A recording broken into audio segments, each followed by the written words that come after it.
Tú como cristiano deberías encontrar verdadera seguridad en rendir el control a Dios, no a lo que tú sabes, no a lo que tú crees, a tu forma de pensar, no. Y aunque la sociedad de hoy fomente el individualismo y la autosuficiencia, eso siempre va a chocar con el llamado bíblico de morir al yo. Tú necesitas a Jesús, necesitas rendirte a Él para conocer su voluntad. Amén. Venimos hablando de la carta a los romanos, ¿no? ¿Recuerda dónde quedamos? Vimos todo lo que es referente al pueblo de Israel. A ver si de pronto hacemos un pequeño contexto, una pequeña división que nos podría ayudar a comprender el libro de Romanos. Y el libro de Romanos es muy doctrinal.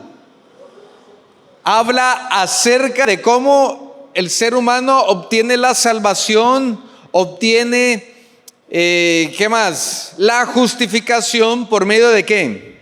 De la fe. No por nuestras obras. Nuestras obras no pueden alcanzar la gracia de Dios. Nuestras obras no pueden alcanzar la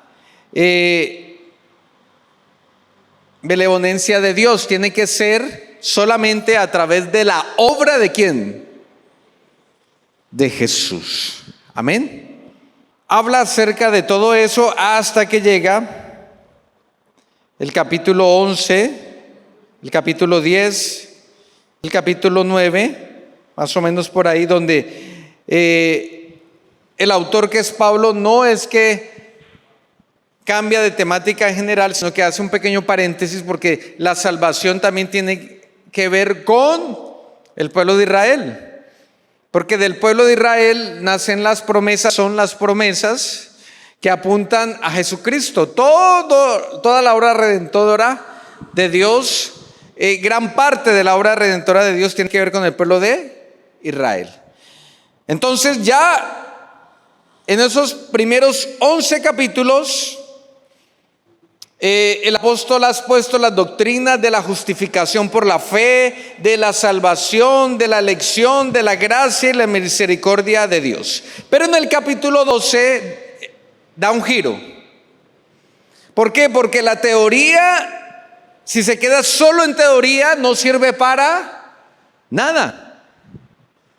Creo que los que estamos aquí, cuando hemos ido a buscar algún empleo, más que la teoría, ¿cierto? Porque también nos piden, la teoría se evidencia a través de un título universitario, de un curso que hemos hecho, de una capacitación que hemos adquirido, pero también nos exigen ¿qué? La experiencia, ¿no? Usted es ingeniero civil, pero ¿cuántas obras ha hecho? ¿Cuántas casas? No, es que yo sé hacer casas. ¿Pero cuántas ha hecho? No, ninguna. Significa no tiene ¿qué? La experiencia. ¿Lo contratan o no lo contratan? Administrador de empresas. Bueno, ¿y usted sabe administrar una empresa? ¿Sabe hacer crecer una empresa? Claro que sí, tengo toda la teoría. ¿Y cuántas empresas, cuántos negocios ha administrado? No, ninguno, este es mi primero. O sea, no hay ¿qué? Experiencia, no hay práctica. Porque lo teórico tiene que evidenciarse en una práctica, en algo tangible. Entonces el apóstol hasta el capítulo 11 trata la ¿qué? La teoría. Y frente a la teoría, cada uno de nosotros puede decir que es un experto, ¿no? Pero cuando llegamos a la práctica, la cosa se pone un poco complicada, ¿no?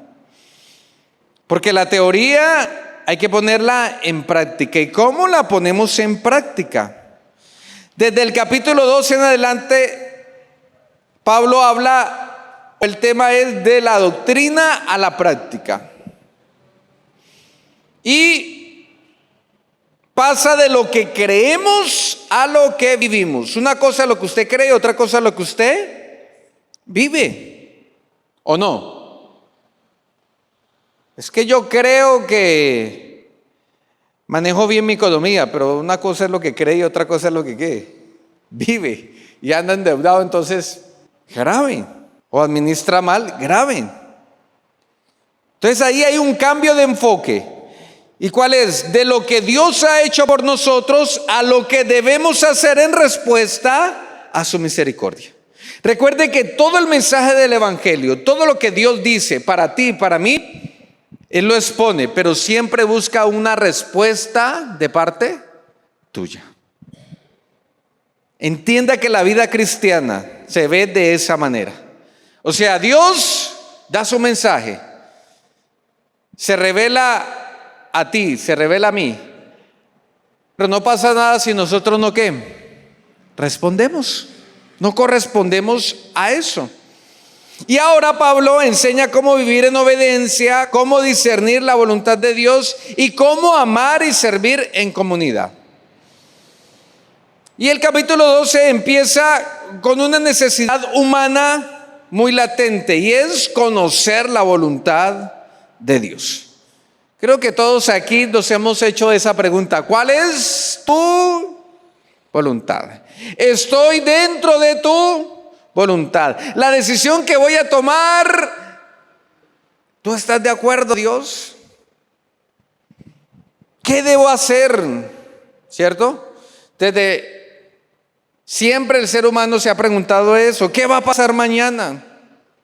¿Por qué? Porque el corazón humano tiene una necesidad existencial de dirección y de propósito. O sea, usted vive en ansiedad, usted vive en preocupación cuando usted no sabe para dónde va y para qué vino a este mundo. Pero esa necesidad, escúcheme bien, se agudiza en momentos de crisis, cuando hay que tomar decisiones o dolor, o en momentos de dolor. Ahí, ¿cuál es mi propósito? ¿Hacia dónde voy? Esa necesidad se agudiza y es cuando oramos: Señor, muéstrame el camino, Señor, ¿a dónde debo dirigirme? Y como cristianos queremos saber si estamos en el camino correcto, si Dios aprueba nuestras decisiones, si con la persona que me voy a casar es la persona correcta o no. Pero desafortunadamente muchas veces confundimos la voluntad de Dios con nuestros deseos personales y buscamos más la comodidad que la obediencia, ¿o no? Es una triste realidad. Póngale cuidado que una vez, creo que todos conocemos la historia de Alejandro Magno. Sabemos quién fue, ¿no? El gran emperador conquistador del reino de Macedonia, ¿no? Todo lo que tiene que ver con Grecia. Y él, antes de invadir a Persia, porque le faltaba esa parte, esa zona del antiguo mundo, consultó al oráculo de Delfos.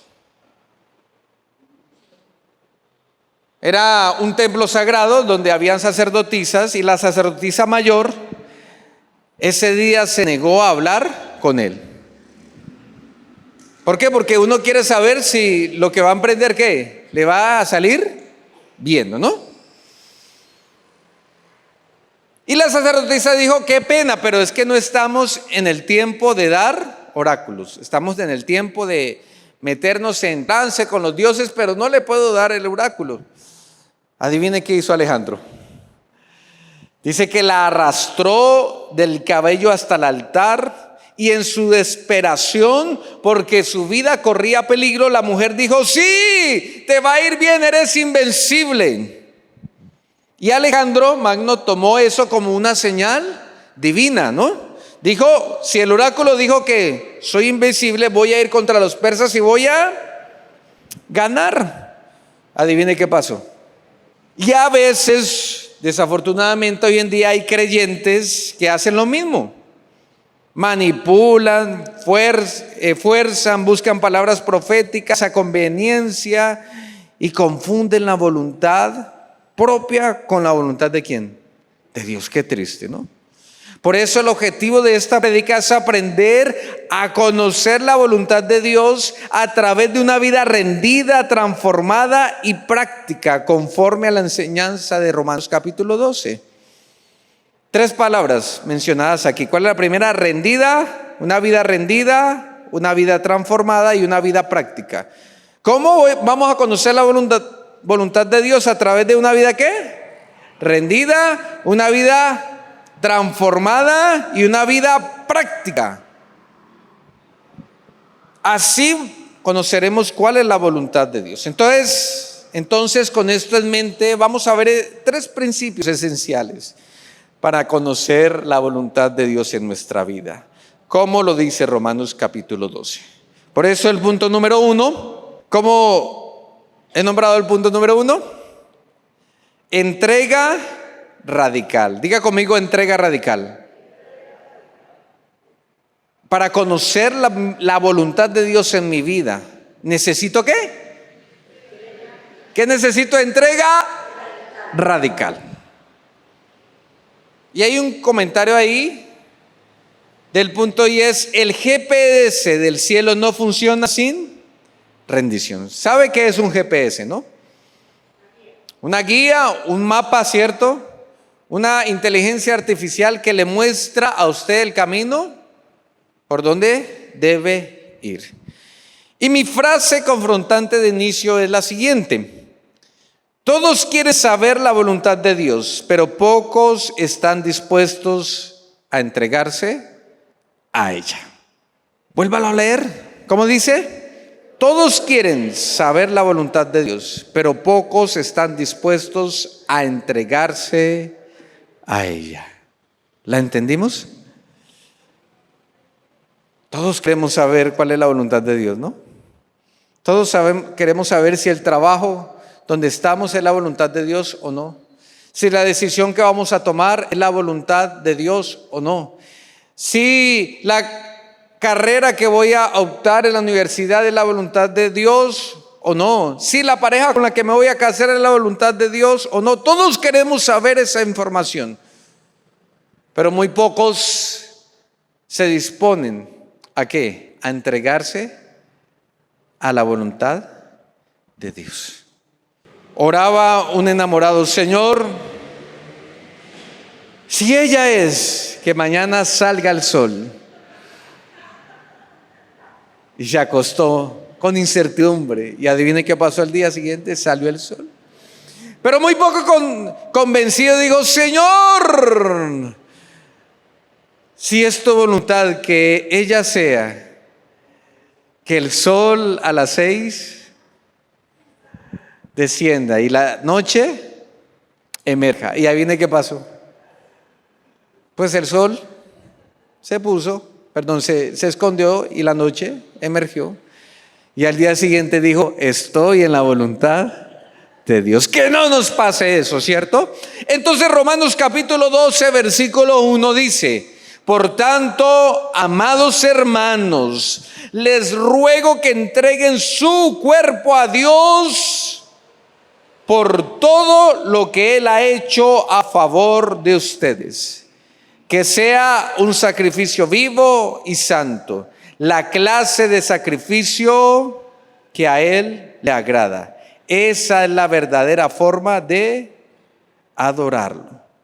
Y Pablo, mire cómo le pide a los creyentes, ¿no? Les hace una súplica. ¿Cuántos hemos suplicado acá, no?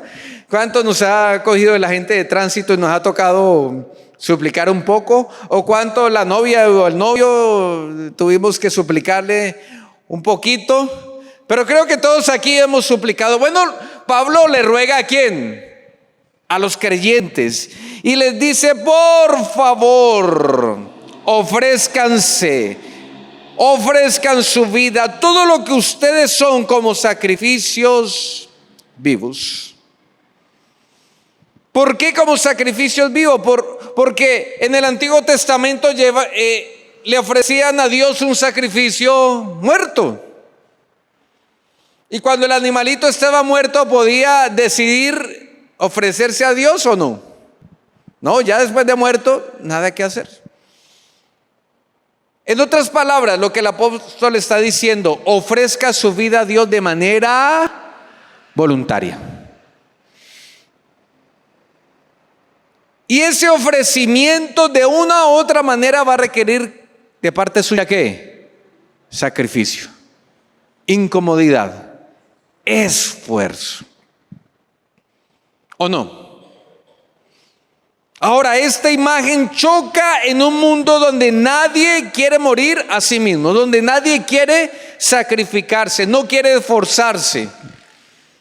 Pero Jesús mismo nos dio ejemplo en el Getsemaní, cuando le dijo al Padre en Lucas 22:42, Padre, si quieres te pido que quites esta copa de sufrimiento de mí.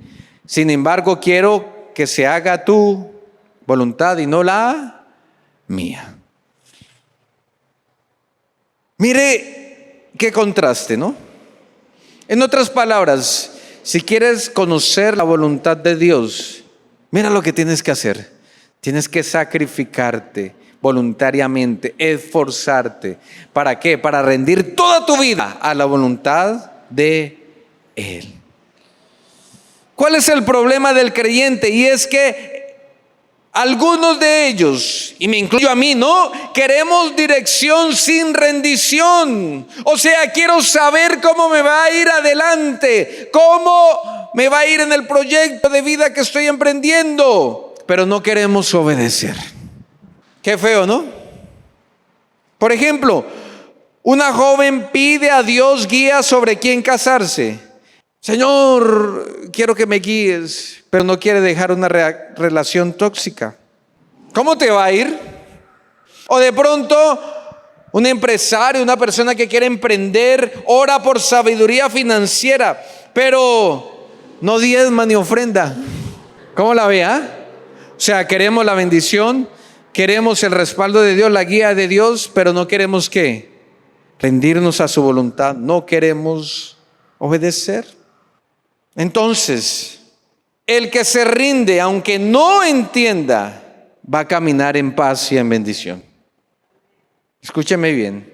Quien se rinde a la voluntad de Dios, aunque no entienda por qué y para qué, va a caminar en paz y va a dormir tranquilo. En cambio, el que no se rinde a la voluntad de Dios siempre va a vivir en ansiedad, tomando decisiones sin base espiritual y sin la plena certeza que Dios está en el asunto. ¿Cómo quiere vivir usted?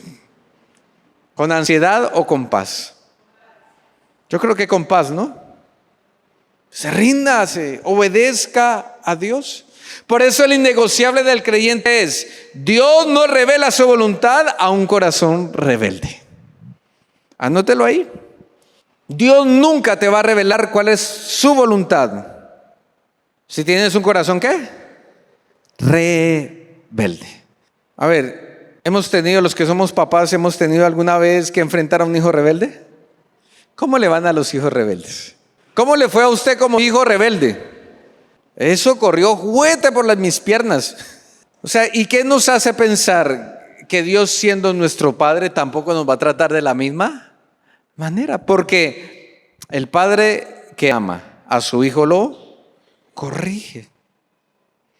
Y escúchame bien, aunque quieras tener el control para sentirte seguro, tú como cristiano deberías encontrar verdadera seguridad en rendir el control a Dios, no a lo que tú sabes, no a lo que tú crees, a tu forma de pensar, no. Y aunque la sociedad de hoy fomente el individualismo y la autosuficiencia, eso siempre va a chocar con el llamado bíblico de morir al yo.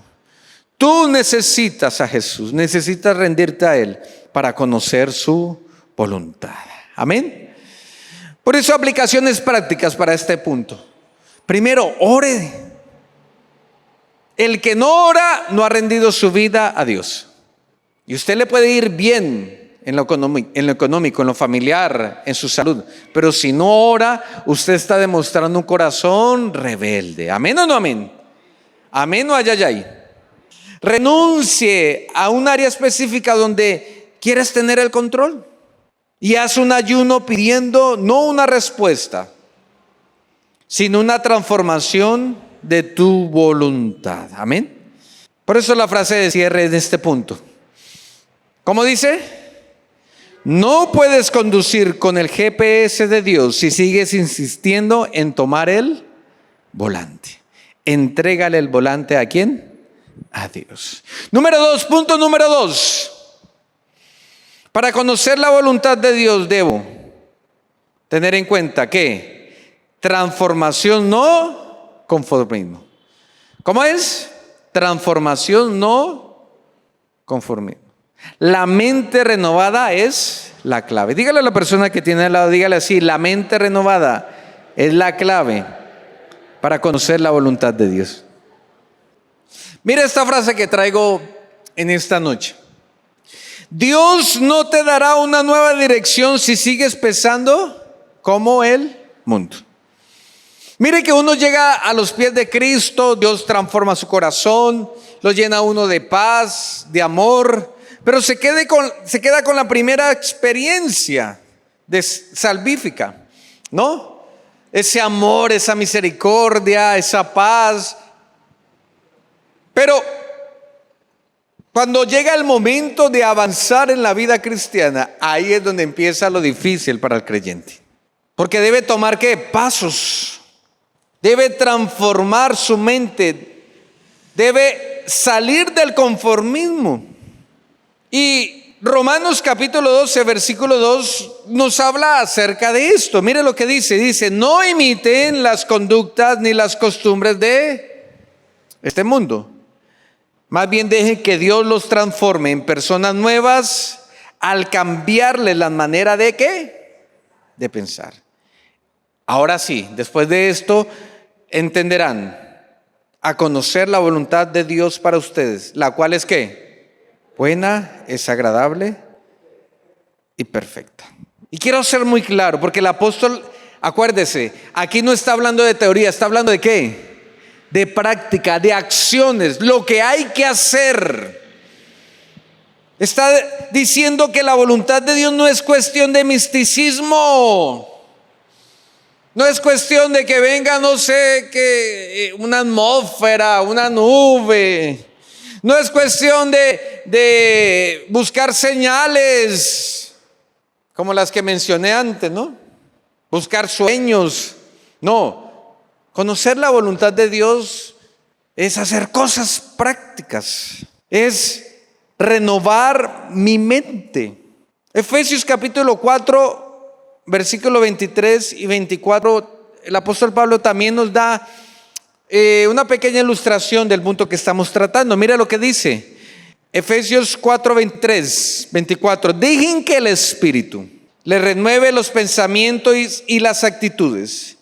Pónganse la nueva naturaleza creada para ser a la semejanza de Dios. Y el apóstol Pablo insistiendo, vea, dejen que el Espíritu les renueve ¿qué? ¿Y las qué? O sea, lo que pienso y lo que ¿qué? Lo que hago. ¿De qué me sirve saber que soy salvo si eso no lo asimilo en mi mente, donde nace ¿qué? Las decisiones, las ideas? Y no lo pongo ¿en qué? En práctica. ¿De qué me sirve la teoría? Por eso yo veo a muchos cristianos que se estancan y que cogen el ir a la iglesia, de pronto el orar o leer la Biblia como simple amuleto. A Dios le gusta, le encanta que usted haga y piense.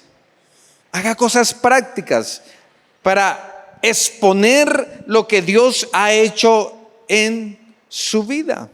Conocer la voluntad de Dios implica que el Espíritu Santo cambia nuestra manera de pensar y eso nos alinea con su voluntad.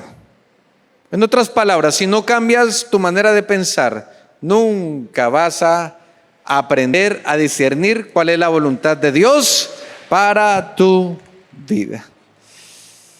¿Cuál es el problema aquí que debemos resolver? Y es que queremos conocer la voluntad de Dios, pero seguimos pensando con los parámetros egoístas, superficiales que nos ofrece el mundo.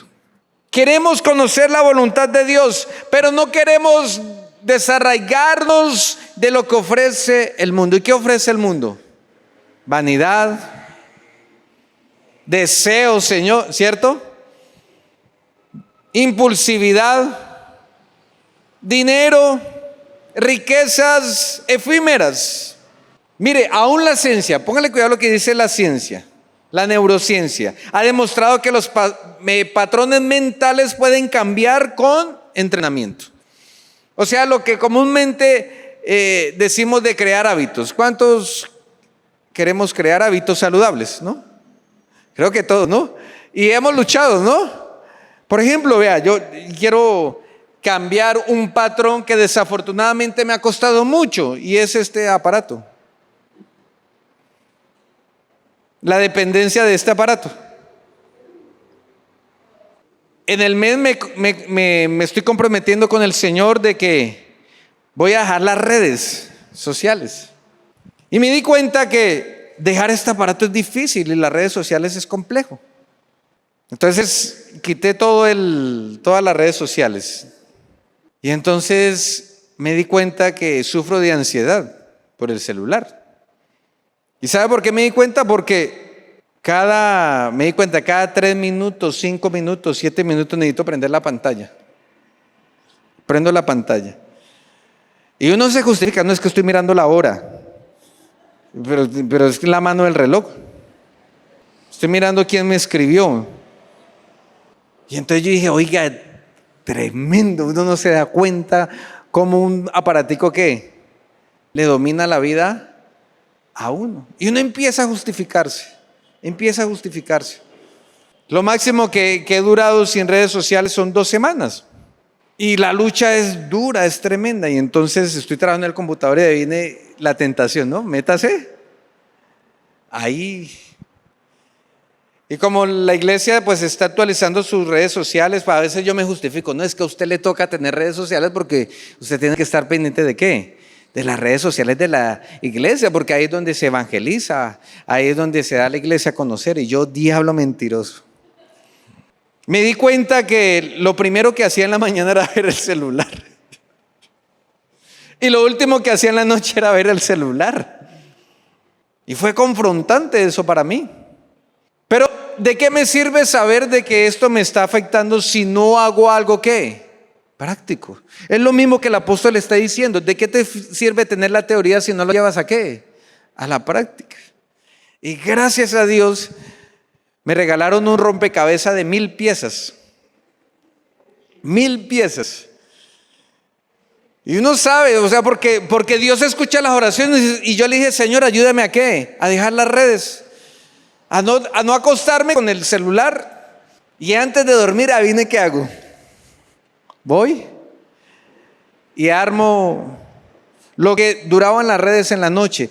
O sea, es increíble. 40 minutos viendo celular. 1:20 a veces. Y ahora me empiezo a mirar ¿qué?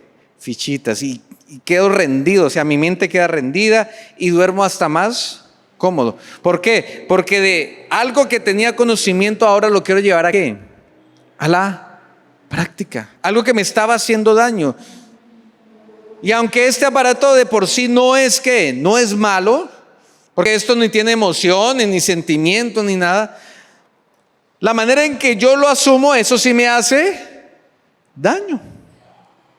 La manera en que yo vivo mi vida sí me hace daño.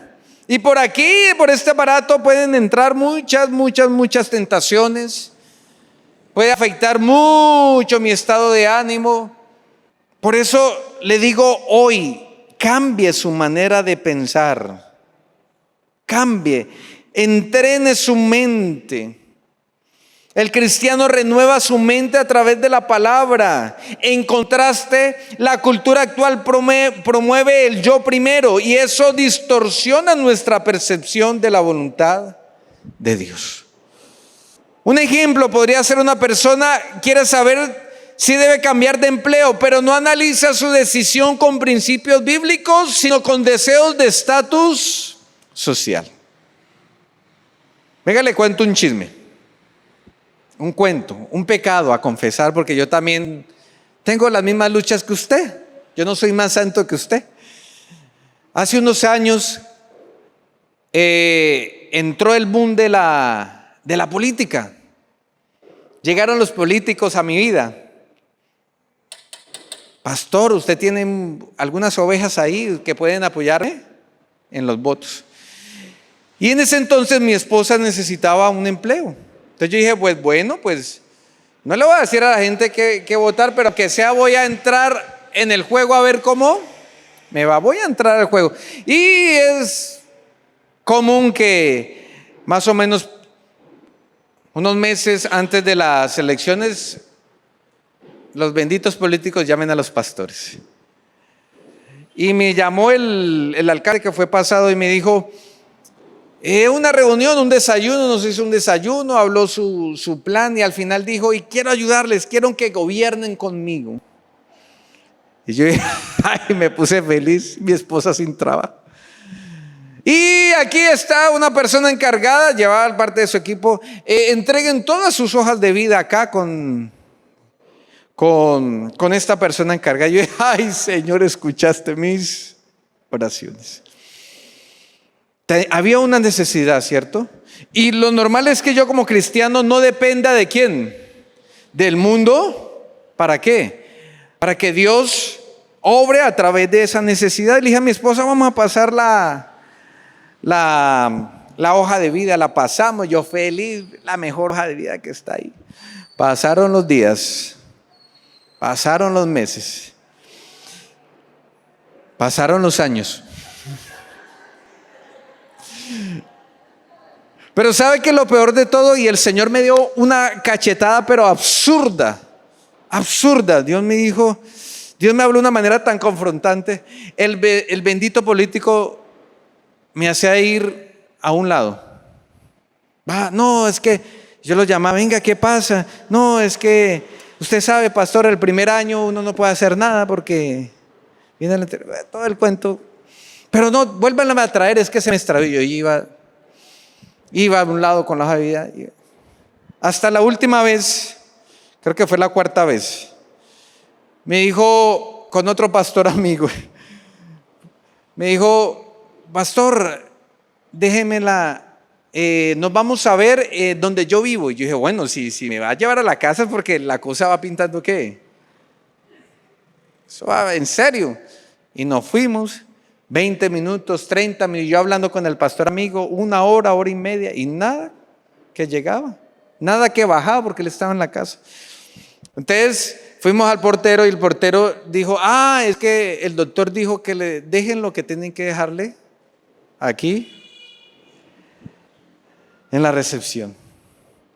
Y yo sentí en el corazón cuando el Señor me dijo, ¿usted qué hace mendigando? O sea, fue literal, ¿usted qué hace mendigando? Y le dije a mi esposa, esta es la última vez que yo le voy a rogar a alguien que no tiene cómo suplir mis necesidades. Y dije, hasta aquí nomás. Y mi esposa me dijo, ay, pero ¿qué vamos a hacer? Y dije, no, el Señor va a proveer. A los 6 meses me llamó otro político que no había conocido. Me dijo, pastor, ¿cómo está? Yo bien, le habla tal. Y yo, bueno. Pastor, es que necesito un psicólogo. ¿Usted conoce a alguien? Pues mi esposa. Pero mire la actitud aquí. Yo le dije, pues, me dijo, pues mándeme la hoja de vida. Y yo, bueno, yo se la mando, pero por dentro yo ya había descansado, porque me había desprendido en la mente, como lo enseña en el mundo, que necesitamos siempre a alguien en el mundo. ¿Para qué? Para acceder a suplir mi necesidad. Yo le dije, bueno, listo. Pero yo le dije, Señor, no me voy a estresar. Y al siguiente día llamaron a mi esposa, no, venga a firmar contrato. Y nosotros quedamos como, Señor, ¿qué pasó acá? ¿Por qué? Porque me desprendí. Dejé esa ansiedad en el mundo. Y terminó el contrato, y cuando terminó, le dije a mi esposa, me dijo, ¿qué hacemos? ¿Llamamos al político? No, yo no vuelvo a llamar a un político. Con todo el respeto. Que me llamen ellos. Pasaron 6, 8 meses, mi esposa empezó a trabajar por su lado, el Señor nos empezó a bendecir. Cuando me llamó otro político, me dijo, pastor, ¿qué más bien? Sin pedírselo, sin utilizar mi influencia, porque uno de una u otra manera puede hablar más de la cuenta y puede acceder a cosas. Y para la gloria y honra del Señor no he tenido que rogar. Pastor, es que su vida es perfecta. No, en medio de la necesidad aprendí a que el conocimiento debo llevarlo ¿a qué? A lo práctico. Y yo no me rijo en lo que el mundo ¿qué? Se rige. Sino que yo me rijo en lo que Dios ¿qué? Determina. Y más de uno aquí está asustado. ¿Qué pasará el otro año que viene con la economía? ¿Qué pasará con la situación económica? Con la situación política. Óyeme, renueva tu mente. Lo que dice la Biblia es cierto. Dios dará descanso, Él guardará nuestros pensamientos, dará paz, no de la manera en que el mundo la da, sino que será una paz sobrenatural. Él cuidará nuestros pensamientos. En Él encontraremos a un Padre que suplirá nuestras ¿qué? Necesidades. Y así se lo podría decir en todos los aspectos de su vida, en su salud.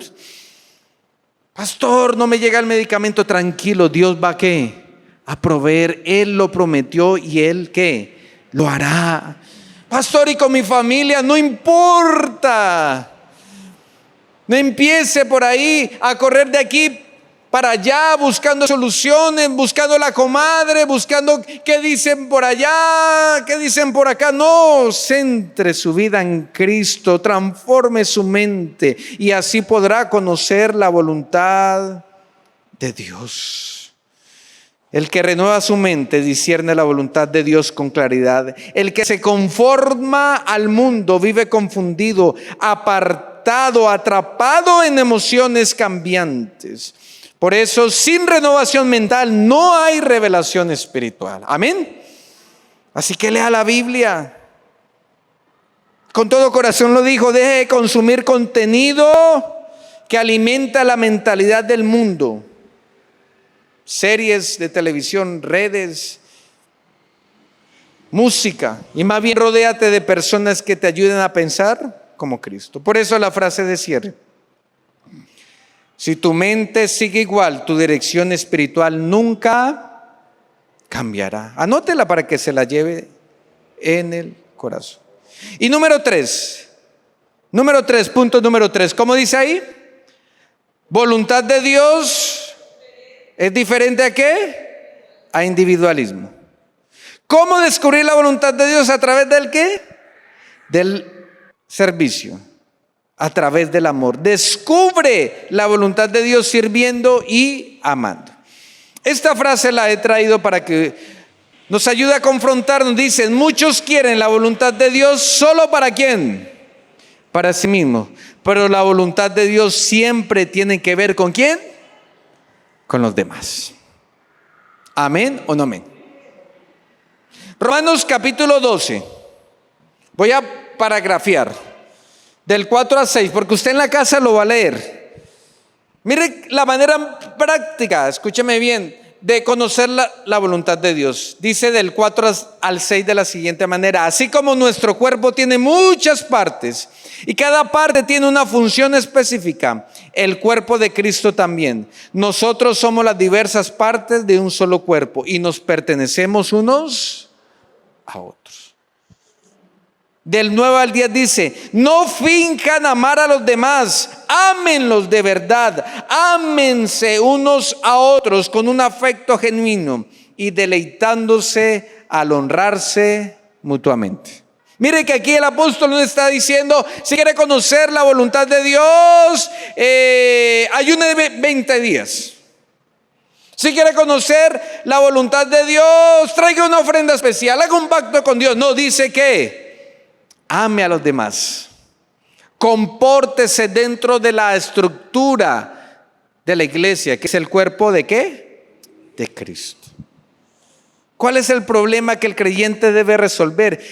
Y es que muchos creyentes quieren saber su propósito personal, pero no quieren involucrarse con otros, ni amar ni servir. Es claro, cada decisión que tú tomes va a afectar el cuerpo de Cristo. Me apoyo en la sociología cuando dice que el individualismo moderno nos ha llevado a pensar de que el éxito espiritual es el mismo éxito personal. O sea, en el mundo se habla de éxito cuando solamente es para ¿quién? Para ti, cuando te alaban solamente a ti. Pero nunca en el mundo se habla del éxito cuando se refiere a los que están detrás del telón, ¿o no? Es que él es exitoso, pero nunca miran atrás que hay una familia, que hay hijos, que hay personas que han construido. Mire lo que los estudios demuestran, y es que el propósito más fuerte se encuentra al servir en otros. Cuando hay crecimiento en comunidad y no en soledad. Ejemplos actuales. Por ejemplo, alguien dice, no sé cuál es mi propósito, pero nunca se ofrece para servir en su iglesia. ¿Cómo va a encontrar el propósito de Dios para su vida? Otro quiere una palabra profética, pero trata mal a su familia o ignora las necesidades del prójimo. ¿Cómo va a pretender que Dios le hable? ¿Cómo va a pretender que Dios le bendiga? Tengo 2 hijos y esos benditos pelean, se agarran, y cuando están agarrados el uno dice, papá, por favor, cómprame un carrito. Dígame, yo como papá, ¿será que le compro ese carrito? Chino cansón, peleando con su hermano, ¿qué le voy a comprar? Carros. Bueno, así pasa con Dios. Dios, ¿cómo te va a proveer? Dios, ¿cómo va a suplir tus necesidades si andas agarrado con el prójimo? Por eso el que sirve, ama y se entrega encuentra claridad y gozo en su caminar con Dios. Pero el que vive solo para sí mismo termina vacío y sin dirección. Es claro. Por ejemplo, Señor, ¿cuál es tu voluntad para mi hijo, Dios? ¿Cuál es tu voluntad, Señor? ¿El qué va a hacer? ¿Qué será de su vida, Señor? Y el niño viene, mamá, ¿vamos a ir a la iglesia? Papá, ¿vamos a ir a la iglesia? Ay, no, estoy cansado. Hoy no. ¿Hay congruencia? Aplicaciones prácticas. Únete a un ministerio donde puedas servir activamente. Perdona y honra a alguien que has evitado amar sinceramente. Y ora por una necesidad ajena cada día de la semana. Y eso es lo que vamos a hacer ahorita. Vamos a orar por otros. Por eso la frase de cierre es: el que vive solo para sí mismo nunca entenderá la voluntad de Dios. ¿Claro o no claro? Resumamos en esta hora. Conocer la voluntad de Dios, escúcheme, no es un secreto místico revelados para unos cuantos, no. Es una consecuencia de una vida rendida, una mente renovada y vivida en comunidad, amor y servicio. Mira, Dios quiere que tú conozcas su voluntad, pero la clave no está en el cielo. ¿Está a dónde? En tu vida. Amén. Por eso el llamado que le hago en esta noche. ¿Entiendes que la voluntad de Dios no es algo que se descubre con ansiedad, sino que se recibe con humildad y transformación? ¿Estás dispuesto hoy a rendirte por completo, dejar que Dios transforme tu mente y tu forma de vivir? ¿Amén o no amén? ¿Y qué vas a cambiar hoy en tus decisiones, en tus relaciones y en tus hábitos para alienarte con la voluntad de Dios? Recuerden que lo mejor que le puede pasar a una persona es conocer la voluntad de Dios, que es ¿qué? Buena, agradable y perfecta. Póngase sobre sus pies.